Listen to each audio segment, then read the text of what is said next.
Washington, U.S. President Donald Trump hit back at critics of his recent Asia trip and vowed a global campaign of maximum pressure on North Korea on Wednesday, November 15, warning Pyongyang will not subject the world to nuclear blackmail. Defending an almost two-week trip to Asia that was long on pomp but, critics say, short on achievements, Trump said he had successfully galvanized opposition to North Korean proliferation. "I made clear that we will not allow this twisted dictatorship to hold the world hostage to nuclear blackmail," Trump said in a televised statement a day after returning from the marathon trip.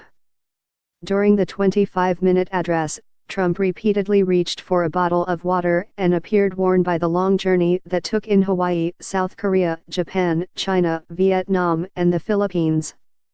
Always keen to garner praise and lift up examples of others showing him respect, Trump said the red carpet rolled out for him in Asia showed that America is back. "Everywhere we went, our foreign hosts greeted the American delegation and myself included with incredible warmth and hospitality and most importantly respect," he said. Trump and his supporters are fighting a rearguard action against suggestions that the trip was a failure.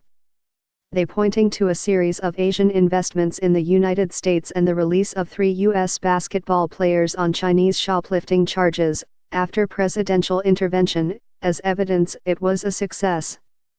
Adding to that, Trump himself said that he had won a commitment from Chinese leader Xi Jinping to use Beijing's economic leverage to denuclearize the Korean peninsula.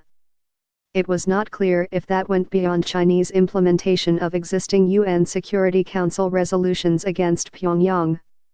Trump also suggested that Xi, who will send a special envoy to Pyongyang later this week, had ditched a proposal to freeze U.S. military maneuvers in exchange for a freeze in North Korean proliferation. President Xi recognizes that a nuclear North Korea is a grave threat to China, Trump said. "And we agreed that we would not accept a so-called freeze-for-freeze agreement like those that have consistently failed in the past."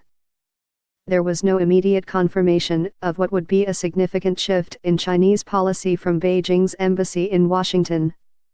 Welcome home Democratic Senator Edward Markey summed up the sentiment of many in his camp in saying that Trump failed to make meaningful progress on critical economic and security issues during his trip to East Asia. Rather than building on the messages in Japan and South Korea on the importance of trilateral unity in the face of the North Korean threat, President Trump tweeted about how hard he has tried to be North Korea's friend and called Kim Jong-un short and fat, he said.